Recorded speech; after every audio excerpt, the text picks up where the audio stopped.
Non, je vois pas le décompte, moi. Ah oui, attends. Ah oui, je le vois. Live recording. Paraît-il qu'on serait live. Ça va, Nico? Ça va et toi? Ah oui? Avant qu'on ait trop de monde sur le live, est-ce qu'on enregistre notre introduction qui servira pour l'épisode plus tard? Vas-y. Veux-tu que je commence? Ouais, vas-y. Puis tu finiras. Ici Nicolas Dan et bienvenue à Jazz de Geek. Ça marche. Bonjour, ici Yannick Vézina. Et Nicolas Dan, bienvenue à Jazette de Geek. Et voilà. Bonjour tout le monde. On est en direct. Nicolas, on a des petits yeux derrière les lunettes, peut-être. Moi, je sais que la nuit a été courte pour plein de raisons, mais je peux même pas blâmer la courte nuit du bébé. C'est que la western. Ah non, ça a été une journée très longue. Je pense qu'il doit avoir la marque de mes fesses sur ma chaise, moi, parce que je peux beaucoup bouger de ma chaise de la journée. Ouais, c'est ça. Hein? Ben, c'est pour une bonne cause. C'est la Western State, c'est la grande messe du trail. Je pense qu'on peut dire ça pour l'UTMB, pour le volet européen mondial. On peut dire ça pour la Western State, aussi pour le continent nord-américain, pour le monde qui avait les yeux rivés sur cette course-là. C'est quand même fou que notre sport, une de ces deux grandes messes, soit un événement comme la Western State à, entre guillemets, petit déploiement, 369 coureurs. On est loin des pelotons de 10 000 coureurs qu'il peut y avoir à un événement comme l'Ultra Trail du Mont-Blanc, mais les pelotons sont très profonds. On l'avait dit d'avance. Je l'avais parlé au café du vendredi. Il y avait beaucoup de profondeur. Hier, on en a eu exactement la démonstration. Ah, c'était phénoménal. C'est une Western State comme on les aime, là, avec Ah ouais. de rebondissements, de scénarios avec pas mal de rebondissements. Non, bon, ouais, c'était stratosphérique. On va en parler. Il y a plein d'histoires qui sont vraiment belles à raconter. Là. Ouais. Ah non, il y a des belles histoires en avant du pack, dans le milieu, en arrière, un peu partout.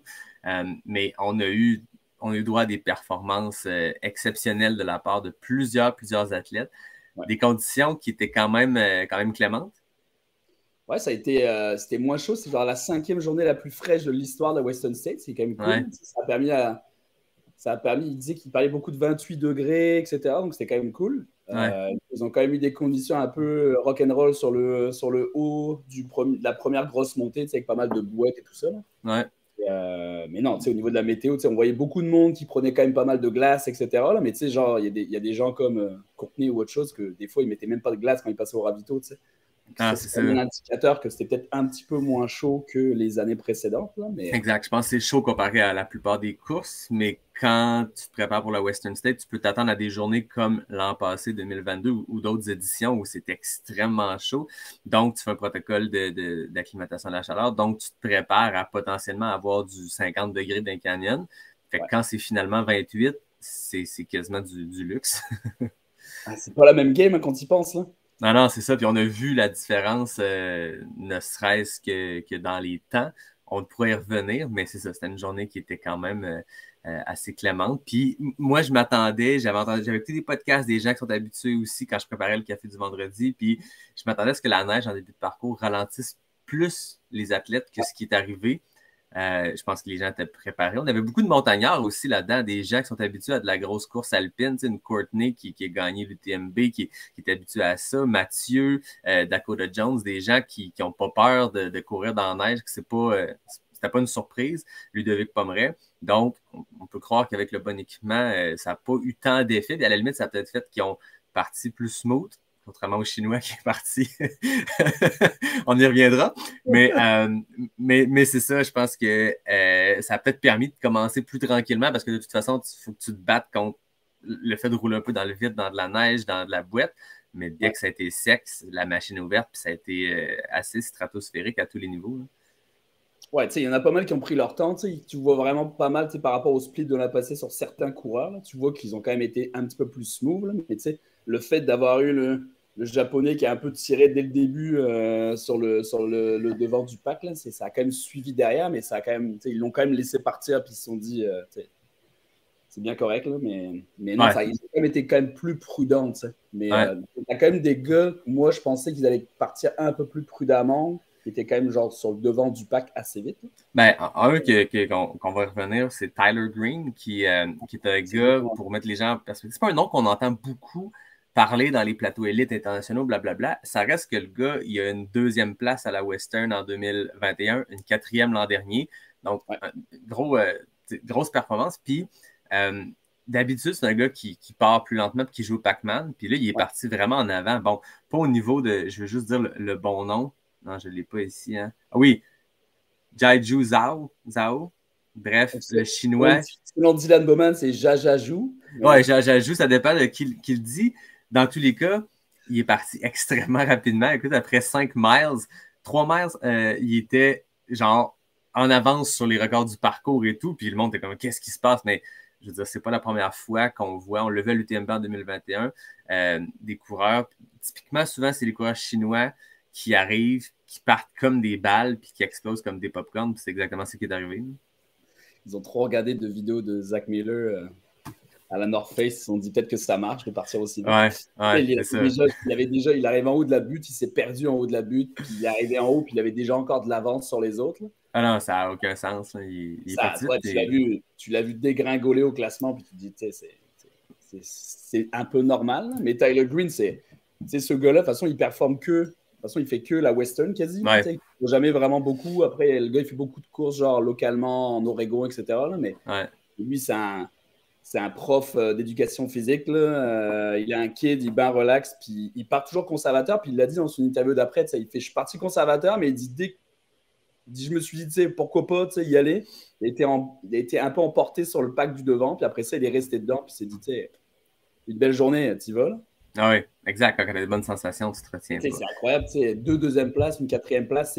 C'est très, très, très régulier. Là. Il y a beaucoup dans les packs qui font ça en ce moment. Là. Non, puis la Western, je pense contrairement à d'autres courses, les courses plus alpines, les courses comme l'UTMB, la Hard Rock, qui se gagnent en 20 heures et plus, que le top 10 se rend jusqu'à du 26 heures, je pense que c'est plus pardonnable. Et quand tu as une mauvaise journée, on peut voir un Jeff Browning, par exemple, à la Hard Rock. Quand il y a une mauvaise journée, il finit 4e en 27 heures. Quand il y a une bonne journée, il finit 1er en 24 heures. Tu sais, il y a une marge de manœuvre, puis quand t'exploses puis que ça va moins bien, ben, tu peux serrer les dents, t'asseoir une petite demi-heure dans un ravito, puis repartir. La Western, il n'y a pas de marge de manœuvre. Puis tous les athlètes, les gars, les femmes qui sont dans le top 10, c'est des gens qui ont eu des courses pas parfaites, mais qui ont eu des courses quand même régulières et qui ont réussi à remonter rapidement de leur creux parce qu'on a vu des athlètes, des Ludovic Pomeray, des Dakota Jones, qui étaient des favoris, qui ont eu des mauvaises journées. Rapidement, tu perds quelques minutes, tu t'assois dans un ravito, puis tu es sorti du top 10, ça prend pas de temps. Tu n'as pas de marge de manœuvre. On a vu des gens sur l'UTMB dans le temps s'asseoir 30 minutes, puis tu te dis, OK, sa course est finie, puis remonter, puis gagner finalement, parce que tu as une marge de manœuvre, parce que tu as des longues montées interminables en power hike, puis si tu gagnes, je sais pas moi, 10 secondes à chaque 100 mètres de montée, ben, rapidement, tu peux remonter. Là, dans ce cas-ci, la Western, ça pardonne pas. Là. De toute façon, tu le vois, regarde sur le top 10 des gars, là, top 10 des femmes aussi, c'est pareil. Là. Mais les gars, Matt, Jeff Cole, puis j'oublie son nom. Là. J'ai un peu le cerveau qui est un petit peu... Daniel Jones? Daniel Jones. Ouais. Et Ryan Montgomery, les gars, ils sont genre en 5 minutes, là, les 3. Puis les filles, c'est pareil, entre 6 et 9. Là, entre 6 et 9, ouais. Mais c'est 2 minutes. Comme l'année passée, où entre Marianne qui était 3e puis Emily Hoggood qui était 5e, il n'y avait quasiment pas de temps. Probablement que quand ils sont dans la rue puis ils descendent, probablement que Marianne voyait les lampes frontales derrière elle l'année dernière. Et ensuite, la 4e, je ne me rappelle plus. Puis Emily Hoggood, c'était très rapproché. Là. C'est quoi 2 minutes dans un truc? C'est genre, tu changes tes bas, Oui, c'est ça. Tu changes tes chaussures. On est loin des courses où des fois il y a 1 heure entre le premier et le deuxième. Là, je veux dire, Tom Evans a creusé un pas pire écart, mais c'est une coupe de ravitaux qui font toute la différence. Je voyais des affaires dans les ravitaux, moi j'avais jamais vu ça, des changements de veste d'hydratation pleine. J'ai vu Jeff Colt arriver, dropper sa veste, puis sa veste était remplie avec les 2 flasques, tout chez gel, puis il repart. C'est très fort. Hein. Même Verstappen, il fait pas ça en Formule 1, ça dure pas 2 jours. Alors, il est reparti, puis je fais « Oh, wow, ok, c'est next level, là, quand même. » Ah, c'est ça, on est loin de nous autres qui arrivent dans nos ravitaux et qui dévissent nos bouteilles pour les remplir on fait la file pour remplir dans l'eau. Puis... mais c'est ça que ça prend, je pense, pour une Western State. C'est une affaire de minutes. Puis ce qui est le fun de suivre la course, puis on reviendra après ça, on racontera la course des hommes, des femmes, mais ce qui est le fun de suivre la Western State, c'est où il y a le combat pour qui va gagner. Rapidement, ça a été clos ce sujet-là. Il restait 20 000 à la course, puis on se doutait qui allait gagner. Mais après ça, tu as les combats pour le podium. Mais après ça, tu as le combat pour le top 10 qui devient extrêmement intéressant Parce que de un, les pelotons sont profonds, donc il y a beaucoup de monde qui peuvent rentrer dans ce top 10-là. Puis, quelqu'un qui veut bien performer à la Western, quelqu'un qui veut la refaire éventuellement, quelqu'un qui veut apprendre la première année puis tenter de gagner la deuxième, peu importe, ça te prend un top 10 parce que ça fait toute une différence dans une saison quand tu veux faire la Western State puis tu as déjà ton dossard parce que, juste pour le rappel, quand tu finis dans le top 10 hommes et femmes, tu as automatiquement ton dossard pour l'année suivante. Ça a une valeur qui est immense parce que la loterie est difficile, mais parce qu'après ça, les Golden Ticket Race, il y en a 7. Il y en a que 4 aux États-Unis maintenant parce qu'on a rendu que des Golden Tickets internationaux. Puis ils sont extrêmement compétitifs. Je veux dire, Black Canyon, il y a 30 gars, 30 femmes qui peuvent espérer un Golden Ticket puis qui ont l'expérience puis les compétences pour le faire. Donc, ça devient extrêmement, extrêmement difficile de se qualifier. Donc, par exemple, dans ce cas-ci, un Cole Watson qui finit 9e, qui a fighté à la fin pour aller chercher cette place-là, ben, il vient de s'assurer que l'an prochain, s'il veut faire la Western State, il peut juste s'entraîner puis pas devoir se mettre un objectif en janvier, puis en février, puis peut-être en avril si ça n'a pas marché en février, puis arriver à la Western brûlée parce que tu as 3 courses de 100 km d'impact. Ce qui est arrivé dans le passé sont pas mal de gars, tu sais. Ben oui. L'époque des on sait pas qu'est-ce qu'ils font maintenant, mais les No Cowboys, là, les chums de Walmsley, quand Sensman avait loupé à Black Canyon, il était obligé de repartir à Sonoma. Là, ah oui. 2 courses compétitives à 3 semaines, genre 1 mois de la Western après. Là. Ouais. Puis même ceux qui ont gagné de Canyons en avril, tu sais, je veux dire, on le sait, là, une course de 100 km, même si ça va extrêmement bien, qu'on soit compétitif, qu'on vise un finish, un mid-pack, il peut y avoir des impacts vraiment longs, même si tu récupères bien, même si tu fais tout ce qu'il faut, ça peut prendre plusieurs mois sans remettre d'une course de cette longueur-là. Là, on parle des gens qui, en avril, remportent de Canyons en se battant parce que c'était ultra compétitif. 2 mois plus tard, tu as la Western State, il faut que tu reviennes vite de ça. Là. Ah, c'est sûr, il faut que tu reviennes vite. Ben, Ida Nielsen, je pense qu'elle l'a un petit peu payé. Ouais. Mais tu sais, il y a d'autres gars, ça a super bien été là-dessus. Mais non, c'est quand même impressionnant. Mais là, ces gars-là, c'est ça. L'année prochaine, ils vont pas avoir à se dire je vais me qualifier. Donc, tu en as certains, genre, exemple Tyler Green, ces gars-là, il va être là, puis il va juste se préparer pour ça. Là. Exact. La préparation commence aujourd'hui. Bon, peut-être qu'il laisse une couple de jours pour se préparer, pour se récupérer, mais rapidement, c'est ça. Puis, je veux dire, je pense que la Western State, c'est une course qui prend du temps à se dompter. J'en parlais dans le café du vendredi. Longtemps, on disait ça prend 2-3 essais avant de la remporter. C'était le cas pour plein d'athlètes. Jim Wamsley, ça en a pris 2 et tout ça. L'année passée, Adam Peterman, Courtney en 2018, c'est des rares personnes qui l'ont remporté dès leur premier essai. Mais quand on voit tous ceux qui ne sont pas gagnés hier, c'est tous des Anthony Costales, là, il va être dur à battre dans les prochaines années. Là. Il y a eu une super course, puis je veux dire, là, il termine 3e. C'est un gars qui va être à surveiller dans les prochaines années. Mathieu, pareil, on y reviendra. Mathieu, grosse performance, gros comeback. Le Phoenix, il renaît de ses cendres. C'est pas gênant comme performance, c'est loin de là, c'est immense ce qu'il a fait.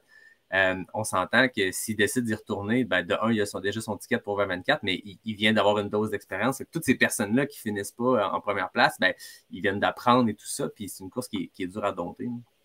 Ah ouais, puis ça va aller, tu sais, Costales, là, ça va aller de plus en plus vite. Tyler Green, Costales, c'est des noms à retenir pour l'an prochain. Déjà, là, on peut quasiment se faire des prédictions 364 jours d'avance, mais ça va aller vite.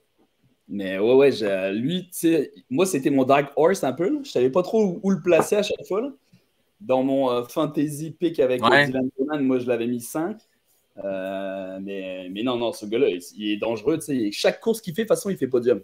Ouais, mais ça fait longtemps quand même. Ça fait 2-3 ans qu'on voit ce gars-là. C'est un nom qu'on voit popper souvent des trails américaines, des fois un peu plus à moins grand déploiement, mais les courses en Arizona, les courses dans Colorado et tout, on le voit faire ces courses-là, les Way Too Cool 50K, les classiques qui sont moins connus, qui sont pas, il n'y a pas de live stream, mais qui a toujours un gros peloton d'hommes, de femmes qui sont extrêmement rapides. C'est toutes des courses, on dirait, qui se préparent bien pour la Western State. Puis là, c'est le fun de voir Costales arriver puis faire une grosse performance à Western. Avant qu'on se lance dans ces courses-là, puis prendre peloton homme, peloton femme, puis raconter un peu ce qui s'est passé, saluons les gens dans le chat. On a Yannick Bernard qui nous souhaite un bon matin. J'espère que Yannick, tu te remets bien de ta victoire au Gaspésia. Michael Lemieux, Richard Taillon. Richard, c'est un fidèle, un habitué de pas sortir du bois. Ariel aussi, Isabelle Pilote, Simon Arel. Bonjour tout le monde. Très, très cool. commençons par la course des hommes, simplement parce que l'histoire qui a fait le plus vibrer, puis ce qui va faire de l'ombre à tout le reste de ce qui s'est passé dans cette Western State-là, c'est Courtney Dauwalter. J'ai l'impression que chaque fois qu'on fait c'est pas notre première jasette de geek un dimanche matin, le lendemain de course, où on fait un live comme ça. Puis j'ai l'impression qu'à chaque fois, c'est comme la plus grande performance de l'histoire. On avait fait exactement ça le lendemain de l'UTMB 2021 et on a utilisé les mêmes mots. On se disait, ce qu'elle venait de faire sur l'UTMB en 2021, c'était probablement l'une des plus grandes, c'est pas la plus grande performance d'ultra point, hommes, femmes, époque, tout confondu. Mais j'ai l'impression qu'on peut carrément dire ça de sa diagonale 2022, de sa Hard Rock 2022, puis de ce qu'elle nous a fait hier. Personnellement, là, désolé pour notre podcast de l'année dernière, mais là, maintenant, c'est la plus grosse performance de l'histoire. Ben, c'est parce que ça n'a aucun sens, le gap qu'elle a créé. Mais garde, on se garde ça pour après. Commençons par entrer dans la course des hommes. Mais avant, il y a deux questions dans le chat que je trouve vraiment le fun. Puis avant qu'on rentre dans la course, j'ai le goût de te poser. J'ai pas vu, j'ai pas la réponse. Mais toi, tu es un geek de trail, mais tu es un geek de shoes aussi. Louis-Philippe demande, est-ce qu'on sait avec quels souliers Mathieu et Courtney ont fait la course? Je sais que Mathieu était avec les Ultra Glide. Courtney, j'ai pas vraiment vu, mais je sais que Mathieu était avec les Ultra Glide. Il a commencé avec les Ultra Glide, puis après, je pense qu'il avait un prototype. Ouais. Courtney, je pense je sais même pas si elle a changé de choses, mais je pense qu'elle avait l'Ultra Glide aussi. Pour répondre à la question de Simon, avec quelle marque Costales va signer, pour vrai, moi, je suis une marque, je le signe tout de suite. Là. Moi, personnellement, j'ai envoyé un message au responsable de On, puis je dis, là, t'es là-bas, là. Je fais, prépare un bout de papier, puis il va le faire signer quelque chose. On sait-tu avec quoi il courait? Il courait avec des Hoka, il me semble. Avec des Nike. Il courait avec des Tsegama. Des nouvelles qu'il avait acheté lui-même avec son argent dans un shop. Là. Il n'est pas commandité. Il a couru avec un chandail des San Francisco Giants au départ. Ah oui. Mais c'est ça la Western. C'est ça qui est le fun. Je ne me rappelle pas qui. Attends, j'ai peut-être le nom ici. C'est qui courait? C'est Scott Treyer qui court avec une chemise. C'est malade la Western pour ça parce que oui, tu as des athlètes commandités qui, je veux dire, sont des pieds à tête avec une marque, mais tu as vraiment juste des gens avec des bas de laine et des chemises. Oui, c'est un ovni, là, mais tu sais, il va être signé dans les 2 prochaines semaines, tu vas voir. C'est sûr, c'est sûr. Hey, Alex Michaud a un très bon point dans le chat. Après ça, on commence avec la Western. Pour vrai, on va la raconter, la course, mais Alex Michaud, la grosse performance de Alex Ricard, Rémi Leroux, c'est des gars que j'avais reçus il y a quelques semaines avant les championnats du monde en Autriche, qui ont ensuite explosé 1 kilomètre vertical en Suisse. Je ne répéterai pas le nom de la course parce que je vais le massacrer, mais il avait fini 2e et 3e derrière Rémi Bonnet. Rémi Bonnet qui a gagné le marathon du Mont-Blanc après avoir fait des performances de kilomètre vertical, après avoir s'être planté quelques fois sur le marathon du Mont-Blanc, a gagné le 42. Il l'a détruit. C'est immense. Mais Alex Ricard et Rémi Leroux ont fini 1 et 2 au kilomètre vertical du Mont-Blanc dans le cadre du marathon du Mont-Blanc, qui est un des événements de trail les plus gros en France, avec un gros niveau de compétition. Puis les gars ont pris la première et la 2e position. C'est immense ce qui vient de se passer. Ils ont fini devant le champion du monde. Hein? Ah oui, non, ça n'a aucun sens ce que les gars ont fait. Ce n'est pas un kilomètre vertical dans le fond, dans le fin fond d'une montagne où il y a 3 compétiteurs. Là. Je veux dire, c'est un des plus gros KV au monde, un des plus compétitifs. Puis les gars finissent 1 et 2 après avoir fini 2 et 3 en Suisse la semaine d'avant. Je veux dire, les gars sont en train de s'imposer comme étant des forces mondiales de ce type de course-là. C'est immense. Hein. Ah, c'est immense. Hein? C'est le marathon du Mont-Blanc, c'est un gros event. Là. Les gars qui étaient là, il y avait des bons gars. Il y avait Gédéon qui a fini genre 4 ou 5e. C'est un gros gars un gros coureur de kilomètre vertical aussi. Là. Ah, c'est massif ce qu'ils ont fait. Là. Ben, on le sait, là, le trail au Québec grandit en importance. Je veux dire, puis Mathieu, Marianne ont été les premières, dans les premiers à avoir du gros succès international provenant de la communauté trail, hein, parce qu'on peut argumenter sur Mathieu, est-ce qu'il est français ou québécois. Il est les deux, mais on s'entend que ses origines de trail sont ici, puis la plus grande, tous ses premiers dossards sont tous au Québec. Mais bref, c'était les premiers Québécois qu'on a vu vraiment exploser à l'international avec Jeff Anne à la diagonale en 2019. On voit ces Québécois. Mais là c'est parti. Là, on va en avoir de plus en plus parce que ce que Rémi et Alex ont fait, c'est juste le début. On va en avoir plein de nos Québécois qui performent extra bien à l'international. Donc, c'est cool à voir.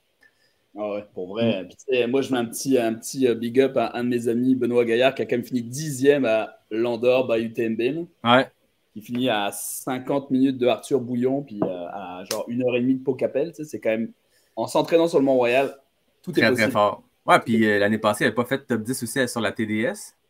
11e à TDS, je pense. 11e? Ouais. Ouais. Mais bref, Benoît Gaillard, encore là, très, très solide. Puis chaque fois qu'il fait des courses à l'international, un peu comme un Martin Dagenet, c'est des gars qui se connaissent bien, mais toujours des grosses performances, très, très réguliers aussi. Benoît Gaillard, j'ai l'impression que chaque course qu'il fait, ça se passe bien. Peut-être qu'il y a de l'intérieur, ça se passe pas si bien, mais en apparence du moins, ou ce qu'il réussit à afficher comme performance, depuis sa victoire à QMT, première édition du 100 000, après ça, TDS l'an passé, là, l'Andorre by UTMB, c'est gros. Ouais, très Mm. gros. Ah, on s'éloigne, Nico. Revenons à nos moutons, revenons à la course des hommes. On l'a dit tantôt, ça a parti extrêmement vite avec un Chinois qui a été, écoute, il était en avance sur le record du parcours pendant 5000, donc on le félicite. Après ça, je ne sais pas qui m'a écrit à un moment donné. Je sais pas si ça se met sur un CV, ça. Je Avoir sais 5 pas, 000 hein? d'avance à Des fois, je me Western. dis, c'est un trip. À chaque année, à l'UTMB, il y a un dude aussi qui va partir puis qui va mener la course. Il va sortir premier à la sortie de Chamonix après 2 km d'asphalte. Puis après ça, tu vois qu'il finit 230e, mais il y a l'idée l'UTMB pendant quelques minutes. C'est toujours drôle, en fait. Je sais pas si c'est Ouais, un c'est trop trip ou drôle. si c'est. Des fois, c'est sous le stress ou sous l'engouement, tu te dis, OK, j'y vais all-in. Puis... Mais bref, c'est anecdotique. Là. Je pense que le chemin, je pense qu'il n'a pas terminé. À un moment donné, on m'a écrit qu'il Il y a était rendu Dropo il y a 44e. Dropo au 55e. Ah, c'est ça, voilà. Mais très noble, mais c'est ça. Premier après 3000, ça ne vaut pas grand-chose sur la Western State. Euh, comment, toi, tu analyses cette course-là? Comment tu as vu ça se déployer dans la journée? Ben, tu sais, pour moi, Evan, ça a été en contrôle, genre, tout le long. Tu sais, C'est tout le fou, hein? long, puis, ça a été super impressionnant. Tu sais. Après, je pense que Dakota pensait vraiment, vraiment pouvoir s'échapper. Ouais. Il y a eu le gros tournant de la course, genre, je pense que c'est au 70e, là, où, en gros, Dakota est parti très vite du ravito, en laissant Tom là, et en disant ouvertement, micro ouvert, je vais lui mettre une mine. Tom, lui, il a changé ses chaussures, il a changé ses bas, puis il a droppé un 1000 à 3,20 du Ouais. kilo. Puis apparemment, c'est là que ça. Il dit, Ouais. l'interview d'après était exceptionnelle. Là. Il le dit ouvertement, il dit c'était une idée complètement débile de ma part. Il dit, je l'ai payé un peu après, mais il dit j'ai mis un 1000 à 3,20. Je me suis retourné, il n'était plus là. Puis Ouais. après ça, en fait, Dakota, après ça, je pense que moralement, ça l'a tapé. Il a fini en 17 heures. Il a quand même fini, pour vrai, c'est respect. Il a fini. Ah oui. Puis on Tout a s'entend fini. que dans le temps qu'il l'a fini, il serait top 10 dans la grande, grande majorité des éditions. C'est une grosse performance d'Akota qui est un gars qu'on a vu, tu sais, ça fait longtemps qu'il roule sa bosse, mais c'est plus un gars de montagneux. L'an passé, il était exceptionnel à la Hard Rock. Western, je pense qu'il est rapide, peu importe ce qu'il fait l'année passée, il a gagné Javelina. Je veux dire, il est bon dans tous les styles, mais c'est plus un montagnard. On le voit performer sur des gros plateaux dans des courses vraiment avec du gros dénivelé. Là, on est ailleurs, mais je veux dire, très respectable. Je veux dire, il y a bien des coureurs qui auraient DNF en faisant OK, regarde, je suis plus là, j'explose, bonne fin de journée, je vais aller prendre une bière. Puis il a serré les dents, il s'est rendu jusqu'à la fin, puis dans un temps, il finit quoi, 12e total, mais je veux dire, dans un chrono qui aurait fini top 10 toutes les autres éditions à peu près. Mais Tom Evans, tu sais, moi je l'avais parlé au Café du Vendredi, j'avais dit c'est le réel favori, je pense, parce que en 2019, il avait fait ça sous les 15 heures. On s'entend pour les temps sous 15 heures. Tu sais, Tom Evans, en 2019, avait fini troisième dans une édition assez exceptionnelle où Jim Wamsley avait battu le record du parcours et Jared Hazen, qui avait fini deuxième, avait aussi battu le record du parcours. Tom Evans avait affiché le 8e meilleur chrono de l'histoire en 14h59. Partait très favori, connaît ce parcours-là. 2019 comme 2023, c'est des temps de température un peu plus clémentes. Donc, c'était vraiment une température pour lui.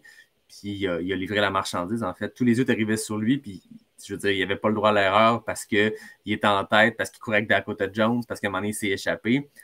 Il n'y avait pas beaucoup de marge d'erreur. Puis, il a fait une course qui semble, en tout cas, quand on la regarde, quasi parfaite parce qu'il termine ça en 14h40.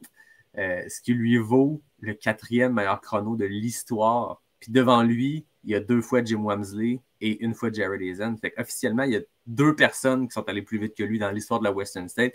Donc, ce qu'il nous a fait hier, je pense que ça va toujours rester comme une performance exceptionnelle. Il sera toujours un petit peu dans l'ombre parce que quand on va parler de 2023, ça va être l'année de Courtney, l'année de Courtney. Ouais. Mais ce que Tom Evans a fait devient le premier homme britannique à remporter la Western State dans un chrono qui est exceptionnel. C'est rapide en titi. Ah, puis ça a été clinique, tu sais. Quand il a passé après, les vidéos, c'était impressionnant. La belle foulée, le mec, il laissait rien transparaître, à part le dernier ravito où tu voyais que là, il était vraiment tanné et qu'il voulait juste finir. Mais pour vrai, dès que c'est sur le flat, là, il peut dérouler super, super facilement. Là. Mais après, moi, je suis sûr qu'il aurait pu même pousser plus. S'il y avait eu quelqu'un qui le challengeait un petit peu plus derrière, je suis sûr qu'il aurait encore plus ouvert les valves. Là, mais ça a été clinique. C'était super beau à voir. Mais le gros point, ça a été au 70e où là, il y a eu la cassure. Puis de toute façon, la cassure a été. La Weston, c'est toujours un peu particulier parce que tu n'as jamais des points de ravito où tu sais les temps, etc. Et quand il est arrivé qu'il y a eu 10 minutes de gap, il n'y a personne qui a compris. Là. Ah, c'est ça. Alors, le monde regarde et dit qu'est-ce qui s'est passé là? Puis après ça, à la fin, il t'explique. Là, il dit là, j'ai mis un 1000 à 1 km à 3,20, puis ça a cassé. Là. Tu dis OK, waouh, parce que ça n'a pas été long, le 10 minutes. Hein. Ça a été sur quoi? Une section de 4 kilos? C'est ça, c'est que, mettons, dans d'autres courses où les ravitaux sont aux 15 kilos, puis il y a un col de 1000 mètres entre les deux, prendre 10 minutes sur un tronçon de 2 heures, c'est une chose, c'est impressionnant, mais prendre 10 minutes sur un 4 kilos, c'est la Western, il y a beaucoup, beaucoup de ravitaillement. C'est relativement flat dans cet endroit-là, en tout cas. Puis de prendre 10 minutes là, c'est immense. Je veux dire, ça. Puis après ça, je pense qu'il y a ça qui joue sur le moral aussi. Là. Lui, il est sur une lancée, continue de pousser, puis l'autre, à ce moment-là, ça a reculé, puis il a perdu une douzaine de positions, là, Dakota Jones, à ce moment-là. Oh, ouais, après ça a dégringolé. Hein. Ça a dégringolé très, très, très vite. Là. Puis tu le voyais au ravito, là, le mec, il n'était plus là. Non, c'est ça. Non, c'est ça. Ça joue sur le mental rendu là aussi. Mais tu prends 10 minutes sur 4 kilos. Là. Il a dû arriver au ravito, il a dû dire Tom, il est passé quand? Tom, il est passé à 10 minutes. Ouais. Tu sais, Tom Evans, on s'entend, hein? Encore là, on parlait de coureur polyvalent tantôt. C'est son 3e 100 000 à vie. Son premier, c'est une 3e place dans un temps quasiment record du parcours à la Western en 2019. Son 2e, c'est une 3e place l'an dernier à l'UTMB. Et son 3e 100 000, c'est une 1re place à la Western State. C'est complètement fou, là. On ne se rend pas compte, mais lui, là, c'est... Il est jeune, hein, le gaillard. Hein. C'est pas un vieux. On va le voir très, très, très, très, très, très souvent dans les prochaines années. Puis c'est un gros. En plus, c'est une énorme blessure l'année dernière. Hein. Ouais. Et c'est quand même cool de le revoir à un si haut niveau. Là. Mais tu sais, c'est con, mais c'est un gars. C'est quand on parlait de Mathieu qui est très carré, très cartésien sur ses affaires. Lui, c'est un ancien militaire. Là. Il sait ce qu'il fait, puis mentalement, il le dit toujours. Il dit moi, mentalement, c'est ma plus grosse force. Il dit, je suis très, très, très solide, puis souffrir, ça ne me dérange vraiment pas. Mais, tu sais, dans sa vie aussi, sa blonde, c'est une triathlète professionnelle. Ils sont mindés sur ces affaires-là. Donc, mais je pense que ça va être très, très beau à voir sur les prochaines années. Puis imagine, là, il gagne cette année en 14-40. Il revient l'année prochaine. Imaginons l'année prochaine. Là. Jim, il se dit, c'est bon, je gagne l'UTMB. Je reviens. Est-ce que je reviens? C'est sûr que Jim, le jour qui. Je pense que Jim Wamsley, son projet, c'est 2 ans pour l'UTMB. L'an passé, il finit 4e avec des erreurs dans sa gestion de course qu'il va probablement apprendre de ça. Il continue de s'entraîner. Il est vraiment mindé pour gagner l'UTMB. C'est ce qu'il veut, c'est l'objectif. Il se donnait 2 ans pour le faire, déménage en France et tout. Mais je pense que son plan post-UTMB, c'est de revenir à la Western. C'est là qu'il est à son meilleur. C'est un parcours qui est fait pour lui. Je veux dire, il y a 3 des 4 meilleurs chronos, 3 des 5 maintenant, meilleurs chronos de l'histoire. Il y a 3 victoires. Mettons qu'il décide de revenir. Tom Evans décide de revenir. Adam Peterman se soigne, revient. Tu as les 3 champions des 5 dernières années qui reviennent tous en même temps. Ça pourrait barder. Si Jim gagne l'UTMB, il a un ticket pour la Western. Hein? C'est ça. Exact, il y a son entrée, pas besoin de faire une Golden Ticket Race. Puis il y a ça aussi, parce que là, on voit le top 10, on voit Tom Evans et tout ça. On se dit, OK, la question maintenant, c'est sur le top 10, qui va revenir l'an prochain? Il y a toujours un genre de 6 ou 7 coureurs, c'est pas 8, qui reviennent l'année suivante avec leur dossard. Ouais. Mais Tom Evans, Tyler Green remporte aussi, puis même Anthony Costales, je pense que c'est le top 3 qui remporte un ticket pour l'UTMB de cette année. Ouais. Ben, tu sais, moi, je pense pas. Tu sais, Costales, il a quand même fait la Varedo l'année dernière. Ouais, c'est Lui, ça. je sais pas c'est quoi ses affaires. Green, je suis pas sûr. Evans, pour vrai, moi, je pense qu'il va sûrement y aller. Là. Ouais. Mais On disait tantôt, je viens de réfléchir, on disait tantôt que si Jim remporte l'UTMB, il a son ticket pour la Western, mais c'est plus vrai parce que l'année prochaine, ouais. cette année, à l'UTMB, c'est la CCC qui est Golden Ticket Race. Ils ont fait un petit changement, donc c'est les deux premiers de la CCC qui vont aller à la Western. Fait que Jim devrait se qualifier. Oh, dommage pour les personnes qui vont devoir aller Dommage pour ceux qui pensaient à la Black Canyon ou à Canyons en avril. Bref, on est rendu loin dans les spéculations, mais ça reste que ça, c'est que notre top 3 hommes et femmes s'en vont à l'UTMB s'ils le veulent. Ouais, c'est quand même, ça va être quand même cool à voir. Là. C'est un combo de course qui n'a pas été souvent dans la même saison bénéfique, sauf pour une certaine Marianne Hogan et pour un certain Kylian Jornet. Probablement les deux seules personnes qui, dans la même saison, ont bien performé aux deux. Kylian avait gagné les deux en 2011, Marianne, 2 podiums. Il n'y a personne d'autre qui avait fait ça dans l'histoire du trail. Il y a eu plus de monde qui ont eu du succès Hard Rock, UTMB dans la même saison. Bien que plus près, plus rapproché dans le temps, ça reste deux courses avec des profils similaires. Là, on est ailleurs, mais bref, on est dans la spéculation. Parlons de Tyler Green, on en a parlé un peu tantôt. Il a commencé plus agressif en apparence. Pourtant, ce qu'on a compris après, c'est qu'il y avait juste des bonnes sensations et il a continué. Mais encore là, très solide performance. 15h04, on s'entend que ça lui donne une victoire à la majorité des éditions de la Western State. C'est le 10e meilleur chrono de l'histoire. Donc, Tyler Green, très impressionnant aussi. Là. Ouais, non, pour vrai, il est vraiment très, très solide. Là. Puis, tu sais, c'est des gars, là, ils vont venir tous les années. Là, puis, tu sais, lui, il a quand même 49 ans. Hein. Ouais. Il est vieux, Tyler Green. 39 ans, pardon. Ouais, 39 ans. Mais par rapport à la majeure partie des gars qui sont dans le top 10, là, il fait quand même partie, genre, de limite d'un vétéran. Ouais, non, clairement. Ben, c'est intéressant de voir quand même que dans le top 10, c'est beaucoup du monde dans la trentaine. Tu sais, Western, historiquement, plus que l'UTMB, plus que d'autres, tu as souvent eu des young guns, là, des jeunes athlètes fin vingtaine qui performent, qui sont au maximum parce qu'ils sont à une vitesse qui sont à leur apogée côté vitesse et tout ça. Mais là, je veux dire, Tom Evans, 31 ans, Tyler Green, 39, Costales, 34, Matt, 35, Jeffrey Cole Watson. En fait, dans ce top-là, il y a deux dans la vingtaine, puis le reste, c'est des trentenaires. Ouais. Presque 40 ans pour Tyler Green. Mais Tyler Green, il est dans cette tradition-là. Il y a des Américains comme lui qui reviennent année après année à la Western. Il y a comme cette tradition-là parce qu'il y a une belt buckles, il y a une boucle de ceinture pour les 1000, la Western State 1000 miles quand tu complètes 10 fois la Western State. Puis on a vu Ian Sherman s'en aligner 10 en ligne. 9 top 10 consécutifs. Il allait pour 10, il avait fini genre 12e, mais il y a cette tradition-là. Il y a un Tim Tweetermeyer qui a remporté 5 fois, mais qui a fait 25 Western State consécutives, 25 finishes. C'est un peu fou. Mais Tyler Green est dans cette tradition-là de revenir année après année puis d'accumuler les boucles de ceinture puis de juste le mettre au calendrier année après année. Mais tu sais, je viens de me souvenir que Tyler, l'année dernière, il avait été à l'UTMB. Ah ouais? Tyler, il avait été à l'UTMB l'année dernière, mais il avait fini genre loin. Là. Genre dans les 50, 60, comme ça. Là. Donc il avait déjà fait ça. Donc ça se pourrait qu'on le voit cette année. On ne sait jamais. Why not? Mais c'est pas du tout un profil de course pour peut-être qu'il le voit comme un pèlerinage. Il a fait la Trans Grand Canaria. Il a fait la Trans Vulcania ou Trans Grand Canaria l'année dernière ou cette année? OK, quand même. C'est des courses plus montagneuses. Puis, ouais, toi, il a fini 3e de la Trans Grand Canaria cette année. Donc tu sais, c'est quand même. Ouais, c'est pas mal. Puis ce qui est fou quand même, genre, j'ai remarqué que dans les 10 premiers, il est le seul qui avait fait un top 10 l'an dernier. On se rappelle que les positions 1 à 10 reviennent, mais il y a aussi un dossard spécial. Il y a un chiffre qui est M1, M2. Fait que c'était fini 2e. Aiden Knox était M2, Tyler Green était M4.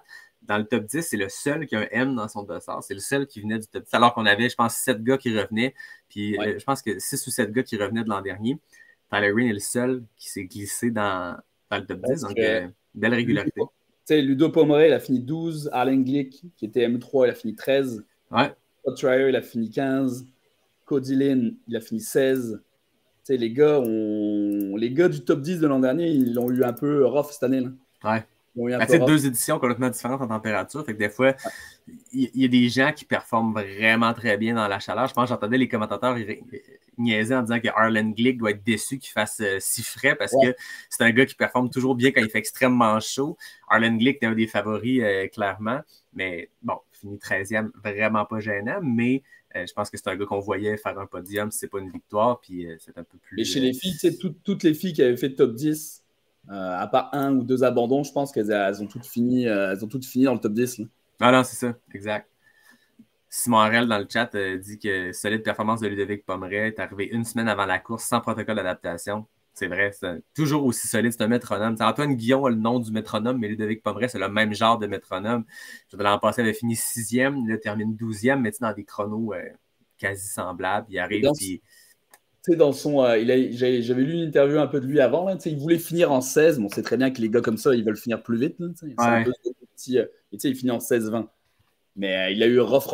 Hein, quand il est arrivé au ravito du 70. Là, oui, hein? Il shakeait solide sur sa chaise. Là. Genre, ouf, ça sent le petit coup de chaud. Mais il est solide, 47 ans. Là, le mec, il a plus rien à prouver. Là. Non, c'est ça. On check la Western State l'an passé. Il a fait ça en 16h20. Puis là, il a fait ça en 16h20. Et une minute de différence entre 2022 et 2023. Ouais. Là, je pense pas que tu reverras Ludo sur la Western. Je pense pas que ça soit un truc qui revienne. Non, écoute, 2 fois une minute de différence, c'est quand même fou, mais toujours aussi solide. L'an passé, il avait aussi gagné la TDS à 47 ans. C'est très impressionnant d'être aussi performant à cet âge-là. J'ai dit une connerie de Guillaume. Guillaume Dubé. Salut Guillaume. Tu es prêt pour ton 100 000 la semaine prochaine? Il a intérêt parce que. Bon, là, ça parle dans le chat du fait qu'on a dit que Tyler Green était vieux à 39 ans. Vieux pour le sport, vieux pour performer. C'est comme quand on écoute le hockey ou le football puis qu'on nous dit que ce sont des vétérans de 31 ans. On comprend. Ils sont très jeunes dans la vie. Ils sont juste plus âgés, entre gros guillemets, pour être top 10 à la Western. C'est ça. On n'a rien contre les vieux. Désolé. Ah non, exact. Parlant des hommes, avant qu'on passe de l'autre côté puis qu'on passe à ce qui s'est passé du côté de la course de Courtney, Mathieu Blanchard, on a suivi sa course avec grand intérêt. C'était, moi, mon choix numéro 1 pour l'emporter. Je veux dire, encore là, très solide performance, malgré une journée qui semble avoir été très difficile. Ouais, apparemment, ça a été très dur. Au niveau, on n'a pas eu trop d'infos au niveau des équipes, etc. Mais au niveau des images du langage corporel, on voyait que c'était quand même rough. Là. Au niveau au 70e, là, ça avait l'air d'être vraiment rough. Ouais. Mais le dernier 10 kilos, là, il a roulé ça parce que il avait quand même du retard sur Jeff Cole. Puis il a ramassé sur les derniers kilos. Ouais. C'est quoi, c'est au 70e ou 80e miles qu'on l'a vu au ravito avec Alix, puis c'est pas un petit bec, go, on s'en va, ils se prennent dans leurs bras, puis il a l'air d'avoir besoin de support moral, le pauvre Mathieu, ça a l'air d'être rough, puis encore là, on en parlait tantôt, c'est un gars qui est plus montagnard, il a performé extrêmement bien sur des courses à fort dénivelé, des courses où oui, on roule vite dans les descentes, mais on a aussi des grosses montées avec les bâtons et tout. Là, c'est hors de sa zone de confort. Puis, bien sûr, Mathieu est extrêmement prêt pour ça. Mais on l'a vu courir longtemps avec Ludovic Pomeray, toujours autour de la 10e. Il était 10e, 11e ensemble. Ils ont fait un bon bout ensemble. Je pense que, et pour Ludo, de se coller à un coureur plus rapide comme Mathieu, et pour Mathieu, de courir avec un vétéran comme ça qui connaît son baseball, comme on dit, il sait comment être prudent. C'était intelligent. J'ai l'impression, je serais curieux de savoir qu'est-ce qui s'est passé entre les deux hommes, qu'est-ce qui s'est passé quand ils ont couru ensemble, mais un tire l'autre vers l'avant pour la vitesse, l'autre peut-être ralenti un peu pour l'expérience de dire, regarde, il est encore tôt dans la course. Ludovic Pomeray l'avait fait l'an dernier. Fait que je pense qu'ils se sont beaucoup servis l'un de l'autre ensemble pour avancer. C'est toujours pratique de pouvoir jaser dans sa langue maternelle parce que pour avoir fait un 100 000 puis avoir couru 25 000 avec un Américain puis parler anglais tout le long, mentalement, quand tu as 75 000 dans les jambes, c'est tough de continuer à jaser dans une autre langue. Puis les gars, on jase en français ensemble, on avance. Puis à un moment donné, on a vu Mathieu se détacher un peu de Ludo, mais était 8e, puis on s'attendait, on s'écrivait, toi et moi, OK, cool, il va finir 8e, il revient l'an prochain s'il veut. 8e à la Western State, c'est immense pour une première tentative en plus. Mais il a joué Pac-Man avec Jeffrey Cole puis Ryan Montgomery, puis il les a rattrapés dans les derniers kilomètres. c'est toujours le fun à voir. Passer de la 8 à la 6 aussi rapidement, jouer au Pac-Man comme ça montre que Mathieu avait encore un peu de jus, puis c'était beau à voir. Ah, mentalement, c'est plus à prouver, il est extrêmement solide. Moi, je serais quand même curieux de savoir c'était quoi la stratégie là-dedans. Est-ce qu'il a vu que ça partait trop vite puis qu'il ne voulait pas surchauffer, etc. Parce que devant, ça a avancé quand même pas mal.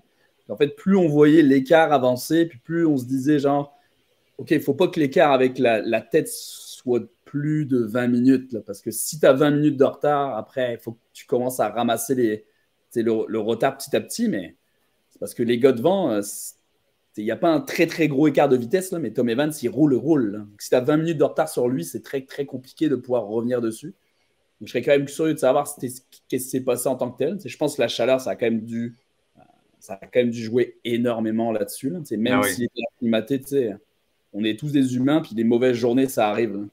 Non, c'est clair. Des journées difficiles, ça ne peut pas toujours être le fun. Si c'est toujours le fun, tout le monde le ferait. Ah, c'est ça. Je pense qu'il y a ça se peut que ce soit une mauvaise journée, mais une mauvaise journée, puis finir à ce classement-là à Western, là, je pense que tout le monde signe pour ça. Là. Puis dans ce chrono-là, on s'entend 15h37. Je regardais pour le fun pendant que tu parlais. Ça lui donne une victoire toutes les éditions de la Western State jusqu'en 2004. Ensuite, ça lui donne 5 victoires dans à peu près les 10 dernières éditions. Et ça met en perspective qu'un 15-37, c'est extrêmement rapide. Tu sais, comparé à ce qui se passe habituellement. 15h37, d'habitude, t'es top 3. Là. Tu regardes dans les dernières années, tous ceux qui sont sous les 16 heures, c'est des top 3, c'est des top 5. Cette année, c'était très rapide. Puis, je veux dire, 6e, c'est extrêmement bon. Mais ça met en perspective que 15h37 pour la Western State, ce que Mathieu a accompli pour une première tentative, pour un premier essai sur cette course-là, en mode découverte nécessairement, parce que t'as bien beau arpenter le parcours en reconnaissance avant, le faire en mode racing, c'est une autre game. Très, très impressionnant. Et tu sais, un top 10 en dessous du 16 heures, ça a failli se faire. Puis c'était quoi la dernière fois? C'était 2019, je pense. Ouais. Top 10 sous les 16 heures, c'est quand même exceptionnel. Ouais. Ben, chez les hommes, c'est ça. Tu sais, le 10e, Janosch, il est en 16h09. C'est le 2e meilleur temps de top 10 de l'histoire. En 2019, le top 10 au complet était sous les 16 heures. C'était une année aussi exceptionnelle. C'était des températures comparables, mais moins de neige. Mais là, je veux dire, tes 9 premiers hommes sous les 16 heures, c'est immense. Hein? Ouais. Ce qui est cool, c'est qu'il va pouvoir y retourner l'année prochaine. Donc, et voilà. Connaissant Matt, les deuxièmes essais, en général, ça a bien été à l'UTMB. Hein? Il va connaître ça, il va savoir. C'est con, mais les ravitaux, etc., c'était quand même de la découverte. Hein? C'est pas des ravitaux aussi accessibles qu'à l'UTMB. Tu as beau le faire en reconnaissance, etc., comme tu disais, le jour de la course, c'est pas la même chose. Ouais. Donc l'année prochaine, il y a un apprentissage là. L'année prochaine, il va revenir. Puis l'année prochaine, ça va être encore mieux, c'est sûr. Ouais.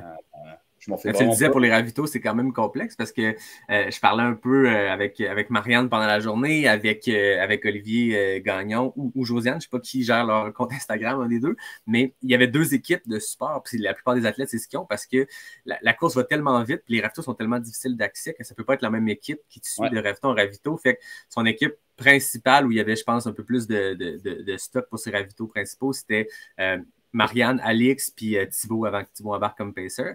Puis, tu avais Josiane et Oli et leurs deux petits gars qui faisaient l'autre ravito entre ces ravitaux-là. Donc, il était quand même bien entouré. On se rappelle qu'Oli était le pacer de Marianne l'an passé à la Western.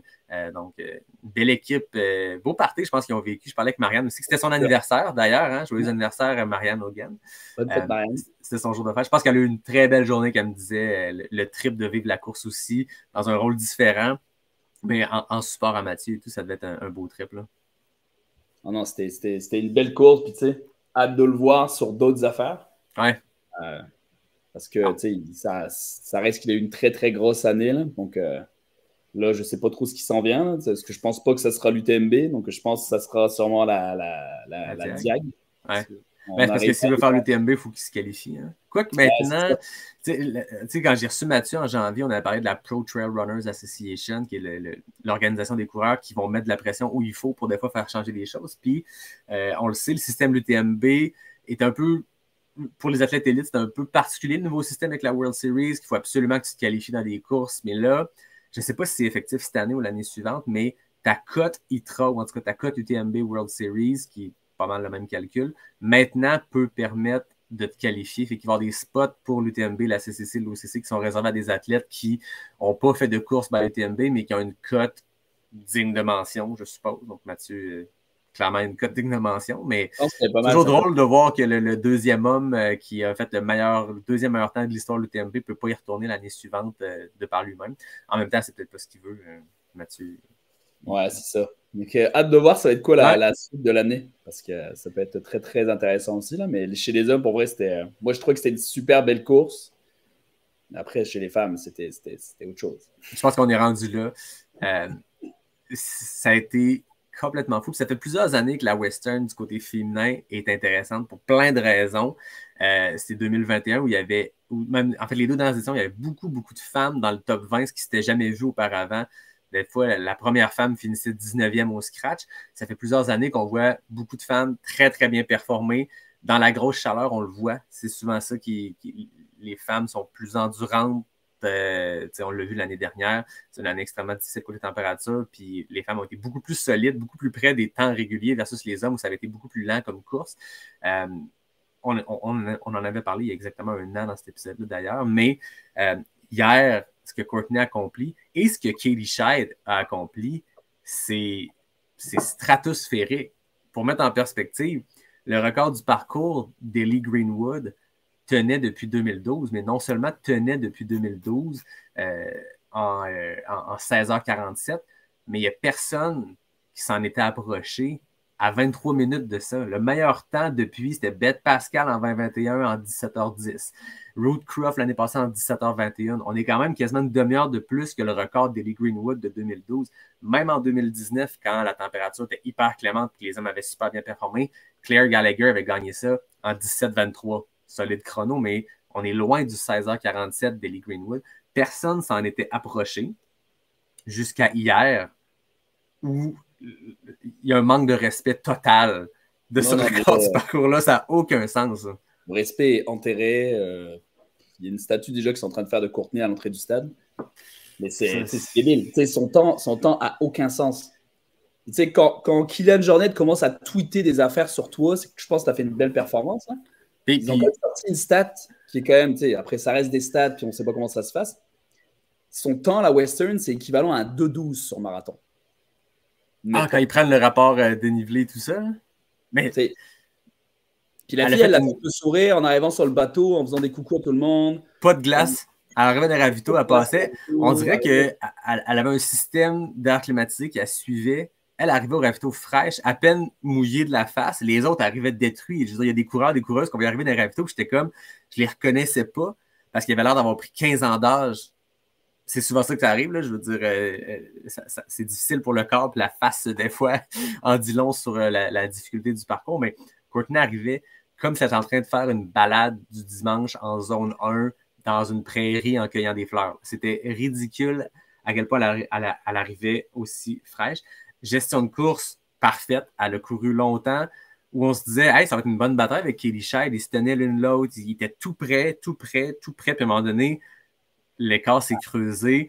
Puis je veux dire, elle l'a pas creusé comme une petite pelle. Là. Il y avait une pelle mécanique qui a creusé un écart. Je veux dire, c'est ridicule. Ça n'a aucun sens. Pour vrai, tu sais, encore une fois, il faut quand même lever son chapeau à Katie Scheidt parce qu'elle fait quand même le record du parcours aussi. T'sais. Exact. En fait, c'est que ça va. En gros, on va juste se souvenir de Courtney. Ouais. Derrière, elle bat le record du parcours. Puis genre.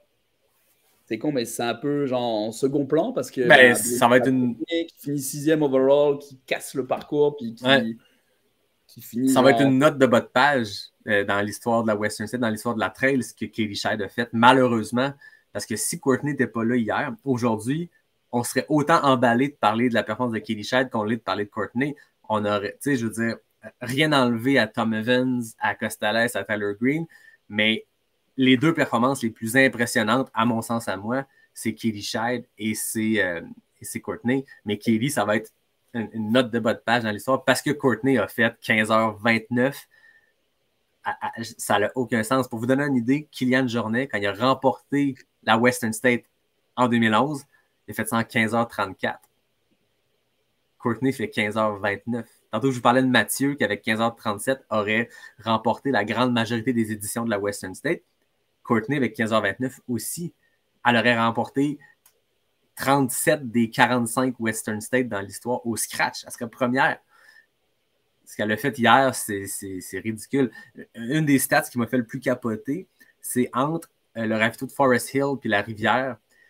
Elle a fait ça en 2h10. La femme la plus proche était Anne Trayson en 2004 en 2h35. Mais entre ces deux ravitos-là, elle a fait le 8e meilleur chrono de l'histoire, toute personne confondue. Tom Evans, qui a remporté en 14h40, a fait ça 3 minutes plus vite que Courtney. C'est exactement ce que j'allais te sortir comme truc. J'étais genre avec les... Moi, j'avais entendu ça hier, puis je fais non, mais c'est débile. On va se le dire, là, c'est n'importe quoi. Alors, les splits, elle a fait des splits genre terribles.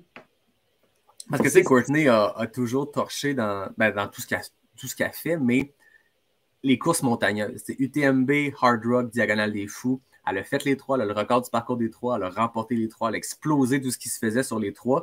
Ces 3 courses, bien que différentes, qui ont des profils similaires, très, très montagneuses.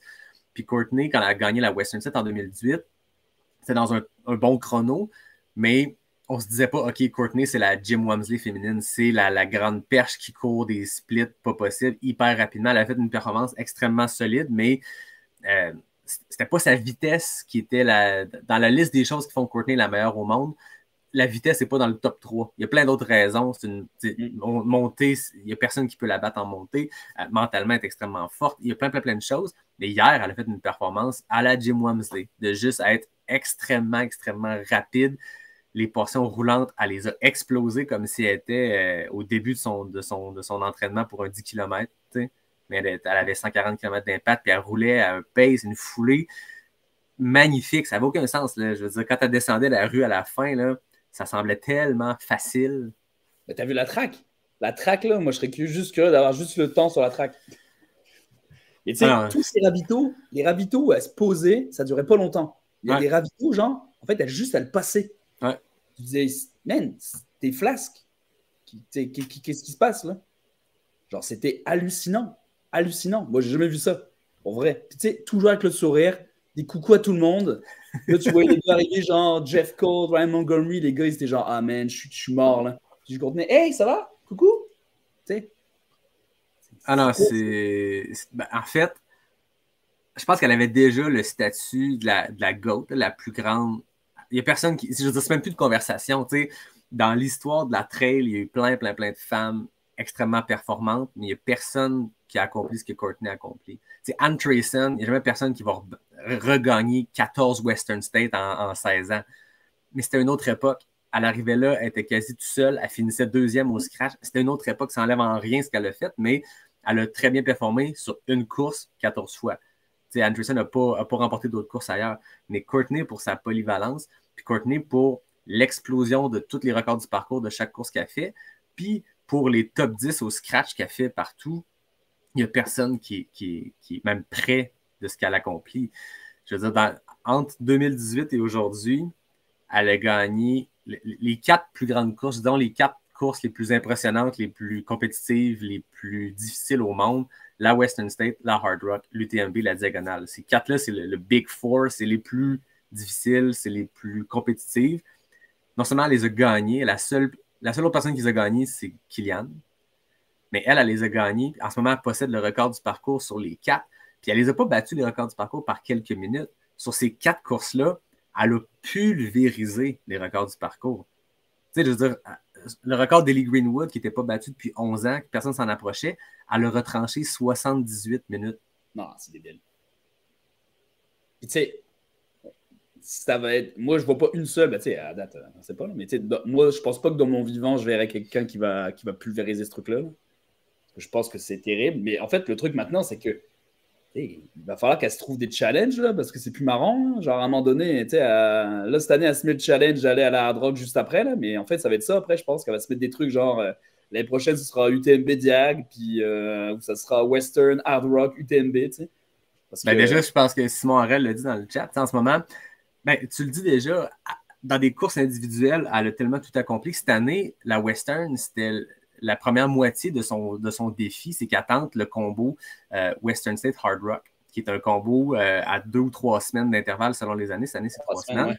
Puis le record appartient à Jeff Browning pour une performance en 2016 où il avait fait 42 heures et 12 minutes sur les deux.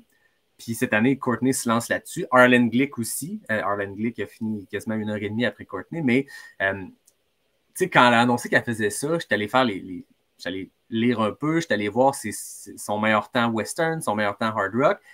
Elle était quand même loin du 42 heures. Tu sais, dans le sens que c'est possible. Clairement, il n'y a pas de record féminin d'établi. En tout cas, j'ai recherché, puis je ne sais même pas qui a le record féminin de ce combo-là. La première à l'établir dans des performances élites. Donc, peu importe ce qu'elle va faire, si elle finit hard rock, elle a le record féminin. Mais là, avec le temps qu'elle vient de faire, elle peut dangereusement battre le record de Jeff Browning, qui est lui aussi une légende du sport. Pour vous donner une idée, Jeff Browning avait fait 16h30 sur la Western quand il a battu le record. Il a fait 16h30 sur la Western. Courtney est 1 heure plus rapide que Jeff Browning. Lui, il avait fait 25h42 sur la Hard Rock. Donc, Courtney, ça fait un 26h42 sur la Hard Rock, à bas le record. Pour vous donner une idée, il faut qu'elle fasse 26h42 pour battre le record du combo. L'an passé, elle a fait 26h44. Ouais, c'est mort. Fait que, tu sais, je veux dire, là, elle a 3 semaines pour récupérer. C'est très, très, très rapide. Puis on ne sait pas dans quel état elle est. Je pense qu'elle avait le gros sourire, mais on a su aussi qu'elle a. Oh, c'était beau apparemment après. Là. Beau. Peux-tu raconter ce qu'on a su sur l'après-course de Courtney? En fait, déjà, moi, on le voyait pas mal. Moi, parce que quand tu as Ryan Montgomery qui arrivait, là, tu voyais Courtney sur sa chaise derrière, puis elle était comme ça, puis tu voyais qu'elle était vraiment genre, oh man, ça va pas bien. Là. Mais apparemment, elle a retapissé au complet la piste. Là, genre. Ouais. Ben, en fait, elle a honoré la piste de son vomi historique. Hein? Je veux dire, c'est quelque chose d'historique qu'elle vient d'accomplir. Elle a décidé de laisser une petite trace sur la piste, comme ça. J'espère qu'il n'y avait pas des fétichistes là, qui se sont dit... Non, j'espère pas. Mais non, c'est débile. Mais ouais, apparemment, elle était... genre, la suite après, là, mais après, elle était bien, on la voyait après et tout ça. Là. Mais... Ben, ça nous prouve qu'elle est un peu humaine quand même. On peut éliminer l'hypothèse qu'elle est un robot envoyé par l'intelligence artificielle d'une autre planète. Là. Je veux dire, malgré les sourires, malgré la facilité avec laquelle ça avait l'air, je pense que ça a été difficile quand même quand, je veux dire, tu finis en te vidant sur la piste. Au moins, on sait qu'elle est humaine. Mais tu sais, pour reprendre le message de Simon, moi, je serais curieux de savoir ça va. Ça serait quand même assez débile d'aller à l'UTMB. Là. Mais en même temps, elle se qualifie. Tu sais, je veux dire, si elle sort de la hard rock pas trop abîmée, elle peut récupérer. Tu sais, je pense qu'entre la hard rock et l'UTMB, c'est un 7 semaines.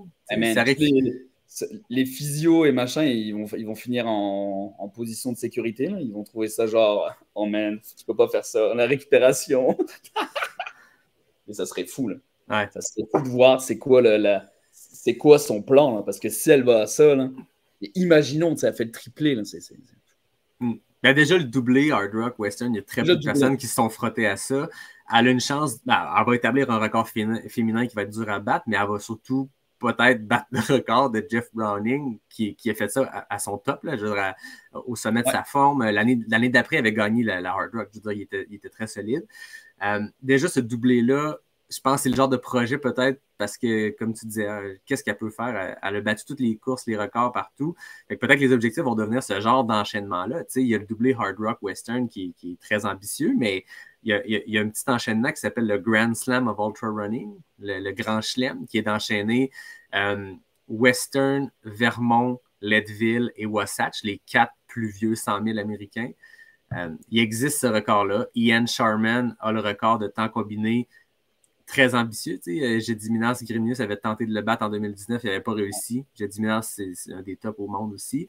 Ian Sharman a un temps très ambitieux, très rapide pour l'enchaînement de ces 4 courses-là en genre 10 semaines.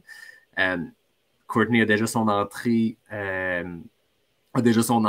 pour la Western nécessairement.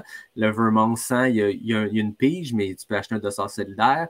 La Leadville, il faut qu'elle rentre là pour après ça réussir. C'est peut-être là qui va être le défi. Puis après ça, la Wasatch, ben, elle te donne ton entrée si tu as l'entrée pour les 3 autres. C'est ce genre d'enchaînement-là, peut-être qu'elle va se mettre à enchaîner, de se dire, OK, les courses individuelles, j'ai accompli ce que j'avais accompli. Si je veux me challenger, je vais battre des records sur des enchaînements de courses. On spécule beaucoup, mais je veux dire, tout ça pour dire que ce qu'elle a fait hier, c'est c'est stratosphérique, puis ça n'a aucun sens. Hein. Non, ça n'a juste aucun sens. En fait, si tu regardes tous les splits, ça n'a juste aucun sens. Puis l'état dans lequel la fille était, l'écart avec le record. Mais les deux filles avec Katie, ils ont été sous le record du parcours tout le long. Ouais. Ça a toujours été 10 minutes, 15 minutes. Puis dernièrement, il y a juste l'élastique qui a pété solide. Puis elle est partie. Puis elle a commencé à rattraper des gars. Elle était 13e, 10, 12. C'était. Quand elle a rattrapé Matt, genre, oh mon Dieu, elle arrive là, puis tu les voyais descendre avant la rivière, là, puis tu voyais la foulée, tu te dis, man, elle dévale la descente, puis elle n'est pas de paisseux à ce moment-là. Là. Non, c'est... Ça allait super vite, puis ça a été pareil que Katie, Katie, elle a eu un moment dur, mais à la fin, elle a quand même roulé. Là. Puis elle finit, il y a 3 filles qui finissent top 20, mais à la fin, Katie, elle a droppé son pacer. Là. Les 4 derniers milles, elle l'a droppé. Donc, ça a été... les filles ont été super impressionnantes, puis la Hongroise qui finit 3e, là, elle, je l'avais mis à la fin, moi, parce que je n'avais pas trop cherché, et pas trop fait mes recherches, mais à la fin, j'étais tombé sur elle, puis je fais, OK, elle est solide quand même. Ah oui, vraiment. Très, très, très solide. Donc, hey, 3 filles 17,09, là, ça gagne la grande majorité. En fait, 17,09, c'est, après le record d'Ellie Greenwood, c'est le 2e meilleur chrono. Si tu enlèves Katie et Courtney, ce que Esther a fait hier pour sa 3e place, c'est le 2e meilleur chrono de l'histoire de la Western State. Juste pour le mettre en perspective. Katie Schad est 3 minutes sur le record. Puis, non, ces 3 femmes-là, ce qu'ils ont fait, c'est immense. Puis même après ça, tu sais, Katie Hasmith, 17h21 pour une 4e place. C'est un chrono qui remporte pratiquement toutes les autres Western States. Non, les femmes ont été très solides encore une fois. Puis moi, quelque chose qui m'amusait, tu sais, je n'avais parlé un peu dans le café du vendredi, puis je l'ai partagé aussi en story, c'est qu'on avait 4 femmes qui avaient extrêmement bien fait à l'UTHC 125, les 3 gagnantes des 4 dernières éditions. Donc, Emily Hargood qui avait gagné en 2019, Jenny Quilty en 21 et Priscilla Fergie en 2022. Les 3 gagnantes étaient là. Plus, tu ajoutes à ça Katie Smith qui avait fini 3e derrière Jenny et Marianne Hogan en 2021. Et ces 4 femmes-là ont très bien fait à la Western State. Katie Smith termine 4e, Emily Hargood 5e, Priscilla Fergie 8e et Jenny Quilty 11e à une place d'être dans le top 10 puis de revenir.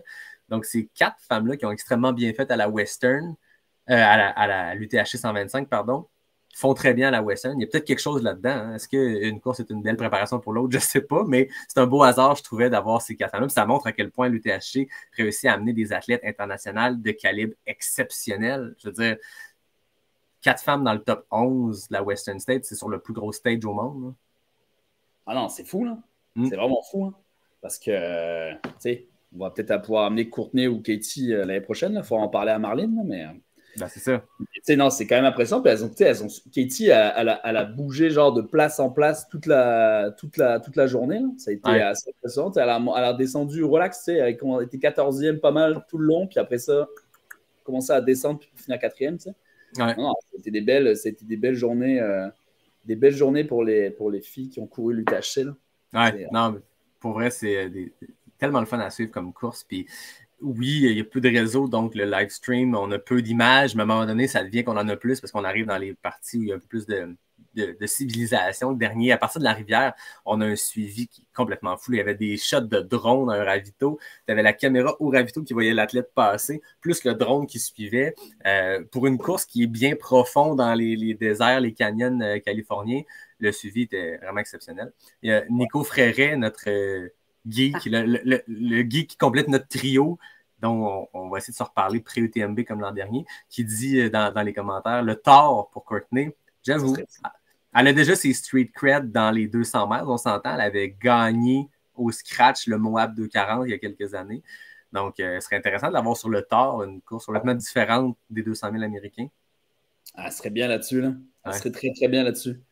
Bon, enfin, une petite note, là, notre Guy Doiron a fini la Western. Ouais, c'est fait. C'est 56. 26-56. Félicitations, Guy Doiron. On en parlait dans le café du vendredi. Super performance. Un finish à la Western. C'est un gars qui a beaucoup de boucles de ceinture de plusieurs courses, mais la boucle de la Western à sa collection, ça va bien faire. Ça va être bon. Tu sais, là, je regardais le live, là, puis il y avait un gars qui avait déjà fini à Western, qui avait fini sous les 24. Puis apparemment, il a fait exprès de finir au-dessus des 24 pour avoir l'autre couleur. Wow! Ouais, le gars finit genre en 24-10, je crois. Il l'a dit, il fait non, non, je voulais l'autre couleur. Écoute, why not rendu là? C'est pour aller avec certaines outfits. Là, le bronze, ça va pas avec l'argent. C'est très fort. Très fort. Parmi les histoires qu'on n'a pas racontées, il y en avait quelques-unes, mais Keely Henniger, qui s'est disloqué l'épaule, qui a fini ça à la Kilian, comme Kilian à la Hard Rock en 2016. Donc, elle s'est disloqué l'épaule, rentre le bras dans sa veste d'hydratation comme une attelle, finalement. C'est quand même assez fou. Ah ouais, tu la voyais rentrer dans le bateau, là, elle avait son bras dans sa veste de sauvetage. Là. Ah, c'était...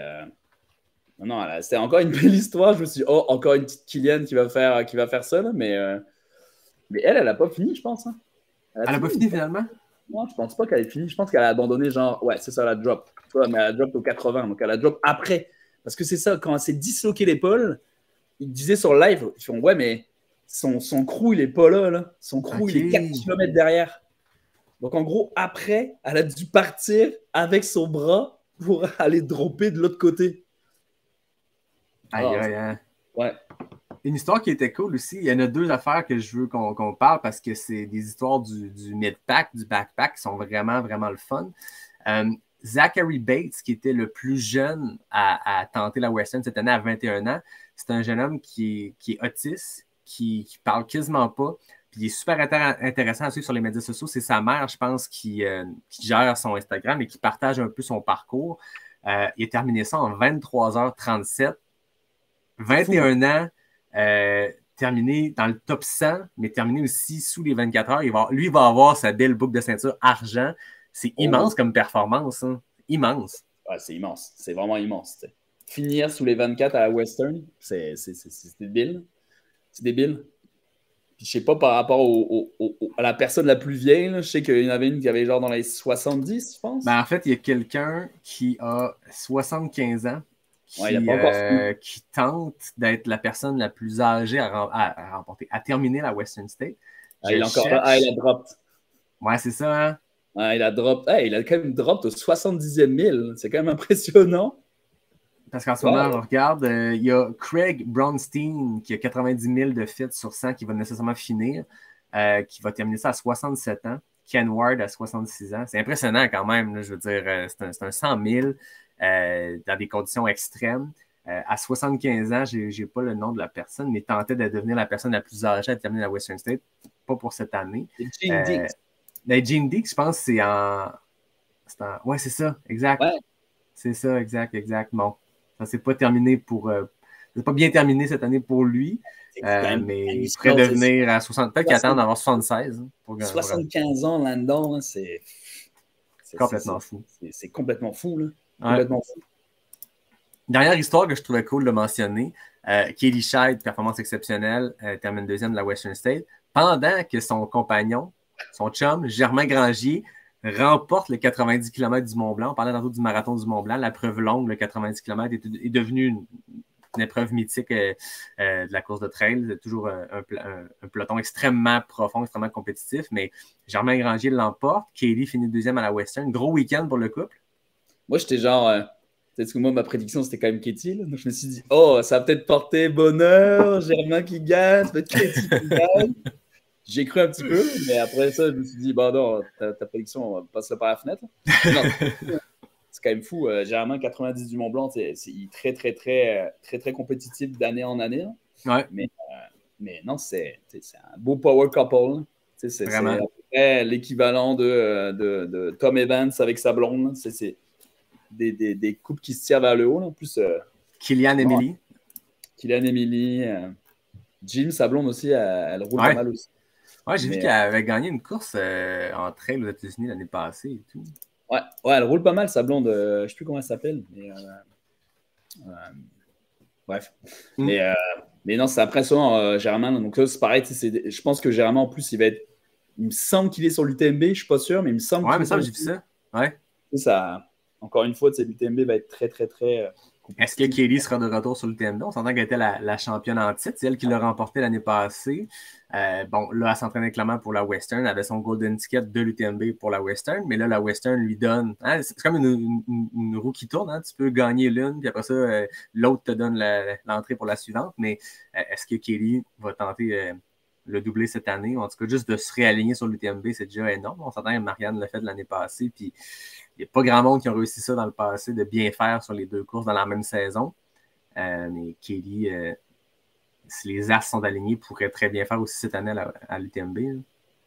C'est bien, on va pouvoir encore faire un épisode où on pourra refaire une question. On va pouvoir geeker une fois de plus. Ça va être un rendez-vous avec Nico qui est dans le chat aussi, Nico Fréret. On a eu beaucoup de fun l'an passé. Qu'est-ce qui s'en vient pour toi, Nico, pour la saison à venir? Je fais un lien, je ne sais pas s'il y en a un. Hein? On parle de TMB, puis je te pose cette question-là. Y a-t-il un lien? Ben, parce que si on fait un épisode Jazette de Geek, il faudra prendre en compte le décalage horaire parce que je vais être à la TDS. Eh oui, tu vas être sur la TDS cette année à l'UTMB. Comment ça s'est passé, cette opportunité-là? Je dirais un gros merci à NAC, qui est mon ancien employeur, avec qui je garde encore des très bonnes relations, et puis pour qui je suis ambassadeur. Puis on m'a offert l'opportunité, puis ça bouscule un peu l'été, puis la saison, entre guillemets, parce que j'aurais dû juste aller à Bromont. Puis, mais non, tu sais, moi, j'ai pris, je vais saisir l'opportunité, puis j'avais toujours un gros coup de cœur. J'ai fait les 90 du Mont Blanc, j'ai fait le Tour des Géants, etc. Donc, les Alpes, ça reste quand même un endroit très particulier. Tu sais, là. Quand tu es un fan de ce sport-là, tu arrives là-bas, puis tu as une vibe. Ah oui. Puis, ce qui est drôle quand même, c'est que la TDS part exactement au même endroit que le Tour des Géants part. Donc, c'est quand même un truc qui va être assez cool niveau émotionnel aussi, parce que le Tour a été une course très marquante dans ma ville. Mais j'ai très hâte à faire ça. Donc, vous savez que le training en D+, a pris beaucoup de place depuis les 3-4 dernières semaines. Malheureusement, aujourd'hui, avec la qualité de l'air, l'entraînement ne va pas se passer dehors. Mais oui, ça fait que, comme Simon le dit, beaucoup de up and down du Mont-Royal, parce que le Mont-Royal est très pratique. Mais ouais, ça va se passer comme ça. Puis après, j'ai encore mon inscription à Bromont qui est encore là, mais c'est quand même 5 à 6 semaines derrière la TDS. Moi, je sais que personnellement, une course me draine beaucoup mentalement à chaque fois, là, mais on ne sait jamais. Bromont, c'est une grosse place aussi dans mon cœur. Donc, je serai sûrement là-bas, mais ça sera juste, on partira, puis on verra comment ça se passe. Mais ça va être ça, là, ça va être ça l'année. Puis la semaine prochaine, je paye mon super bon ami Guillaume sur le 100 000 de QMT. Donc ça aussi, j'ai très hâte, parce que, comme on en parlait tout à l'heure, vivre la course comme coureur, c'est très fort aussi. Mais moi, je trouve que partager une course avec un ami ou même une autre personne, mais surtout avec un ami, c'est très impactant. Parce que tu fais partie de cette aventure-là, cette personne-là te fait confiance, puis tu fais aussi, tu l'aides à aller au bout. Puis le 100 000, je trouve que c'est une distance qui rend les personnes très vulnérables. Mm-hmm. Et c'est là que le vrai... Enfin, je dis pas que les autres distances, c'est pas le sport, mais c'est là que les gens sont vraiment dans les cordes, là, puis que tu vois vraiment où ils vont puiser.